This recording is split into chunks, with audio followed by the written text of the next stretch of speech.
A discovery recently made deep within ancient India has rocked the historical and scientific communities alike. Although reminiscent of many other ancient rock paintings I have previously shared found globally, such as the astonishing 8-mile-long prehistoric rock art found long ago within the Amazon, all created using red ochre and displaying things we simply cannot explain. This newly made ancient discovery, however, is unquestionably something which is particularly special.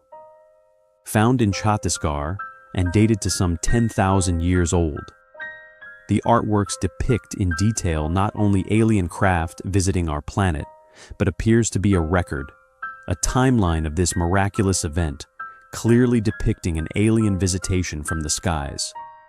UFOs seemingly opening above tall, strange, yet incredibly detailed depictions of strange beings which drench the ancient walls of this remote corner of India. With the Times of India even revealing that those now involved in the project have reached out to none other than NASA to ask for them to also get involved in the examination of the discovery. It must be noted that NASA has indeed been claimed in the past to have played leading roles in not only studying certain developments and objects, but have been equally accused of subsequently being involved in the cover-up of these objects' existences. Could we be looking at some of the most compelling evidence of ancient extraterrestrial visitation to our planet ever discovered or documented? I will, of course, keep you all posted on any further developments and indeed what NASA decide to tell the public about this discovery. It is a mystery which I find highly compelling.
Please don't forget to like and subscribe to support my controversial research here upon YouTube. Thank you. The ancient mega-metropolis of Guatemala, undoubtedly one of the most incredible and indeed one of the largest ancient ruins ever found on our planet. With a past population now believed to have been as many as 10 million people, many of the ancient ruins within the Guatemalan rainforest, long thought and academically argued to have been separate settlements, have now been discovered to have once been all part of the same super settlement. However, although incredible discoveries have been made at the sites, in particular the incredible site of Tikal, including the ancient plaque depicting a seeming cataclysm, have all been found at the site, yet what was discovered most recently is no less incredible and may also depict a war between these differing concentrations of people within its many ancient settlements. A giant frieze, or frise if you will, 8 meters wide and 2 meters tall, has been found within an ancient pyramid long hidden, buried within the rainforest, found along the exterior of a multi-roomed rectangular building within a 20-meter-high pyramid. It was created in a style now long attributed to the Maya. The carving depicts human figures in a seemingly mythological setting, suggesting it may depict deified rulers. It displays 3 human figures wearing elaborate bird headdresses and jade jewels seating cross-legged and appearing above the head of a mountain spirit known as a witz. A cartouche on the headdress contains glyphs which were used to identify individuals depicted by name. Yet, alas, only the central figure's name is still legible, with an inscription saying Ochchan Yopat, meaning the storm god enters the sky. 2 feathered serpents are also shown emerging from a mountain, with a spirit below the main character forming an arch with their bodies. Much of the building in which the frieze was found still remains encased under ancient rubble, yet this has seemingly aided in the preservation of the incredible artwork, with the carving still possessing its paint, reds, blues, greens, and yellows, all still existing. Francisco Estrada Belli, director of the Holmu Archaeological Project, made the initial discovery.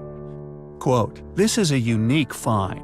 It is a beautiful work of art, and it tells us so much about the function and meaning of the building, which is what we were looking for." End quote.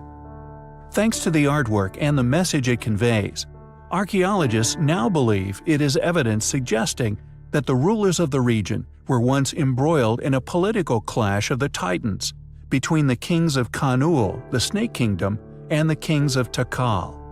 And although we now know that these settlements, and indeed the depictions of these different apparent clans, were all connected, it could be indicative of the ultimate reason for the demise of this once great civilization. Are we looking at the only artwork ever discovered throughout Guatemala which sheds light on the demise of the mega-metropolis? We find the evidence to suggest so highly compelling. Over the last few years, more and more modern technologies have been utilized by individuals with access to them in an effort to not only expose the truth regarding the real history of man, but to discover the actual original size of these now lost civilizations' ancient ruins. Many sites have been laid to waste, not only by future settlements and tomb robbers, but by Mother Nature herself. Many of these most impressive sites having endured eons of erosion after being mysteriously abandoned, exposed to the elements.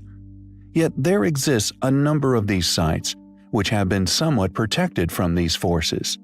Although vegetation can have a catastrophic effect, uprooting the megalithic foundations of these sites, yet the actual footprint of these structures, and indeed the overall size of these once lost settlements, can still be seen through modern penetrative radar, with one of the most incredible found in the past few years.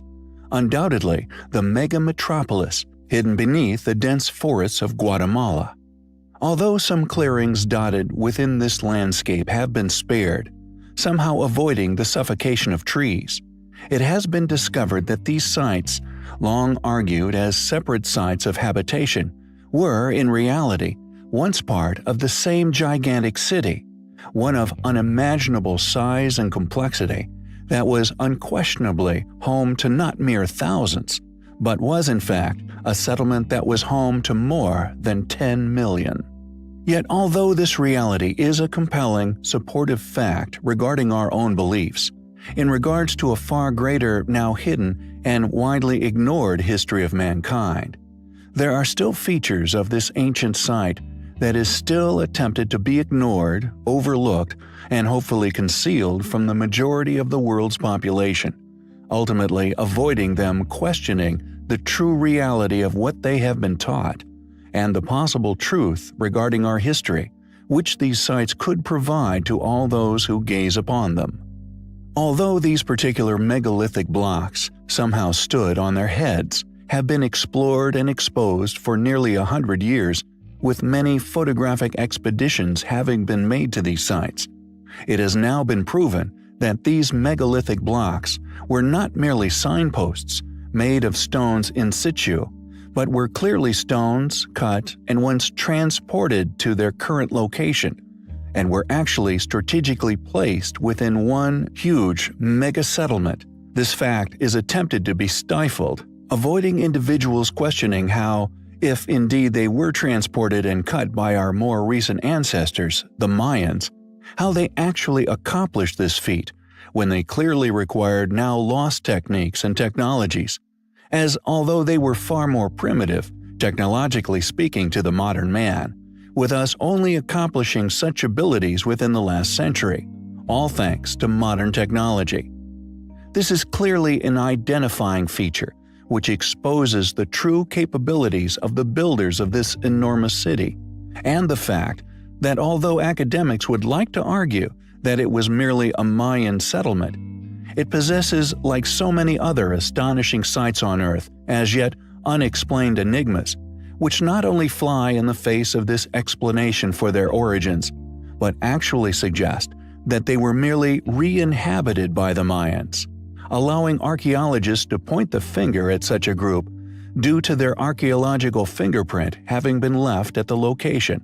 Sites which were in fact built by a now lost, yet once highly capable ancient civilization, that due to their immense age has now been lost to history, like so many of their ancient settlements, lost to the sands of time, with only the foundation of which now survive, thankfully exposed by modern technologies. Who were these ancient people? How, or indeed why, did they move and cut such enormous, enigmatic ancient megaliths within this enormous, now lost city? It is a place which we find highly compelling. Danehole, yet pronounced Danehole after the Danes. Intriguingly, their purpose, although almost exclusively cut into chalk strata, is completely unknown, and although claimed to have been created by an invading party, were solely created within Kent and South Essex, consisting of a small vertical entry tunnel, which then opened into what could be described as spacious multi-room living quarters, with the largest inner chambers measuring some 18 feet wide, and some set at a depth of over 80 feet, particularly those found in Hangman's Wood, Essex, which, interestingly, is now known as a site of special biological importance. These unusual chambers have baffled all who have investigated them. Undeniably dating prior to the documentation of history in England, cut into an unusually hard variety of chalk, all of which showing no deer horn, metal or flint tool marks, or any of the stone cutting, and many individuals who have investigated the inner chambers have concluded that the Daneholes must have been cut into individual cube blocks and then somehow extracted from the chambers. How this was achieved, however, is yet another mystery. Thankfully, due to Hangman's Wood being a preserved area, more than 50 Daneholes still exist within the 3-hectare site. What were the Daneholes used for? Who could have built them? Were they, like a number of other underground chambers we have covered in the past, found the world over, once built to be lived in, clearly attempting to shield oneself from an exterior threat? If so, why? Were ancient peoples in the UK also attempting to hide from something? An initial investigation of the Daneholes was undertaken in the 1800s, with almost nothing regarding the investigation into their origins having been undertaken since. Although, fortunately, they are now receiving independently funded attention, the results of which will be available soon. We will, of course, keep you posted. Who dug the Daneholes? What were they used for? We find said questions highly compelling.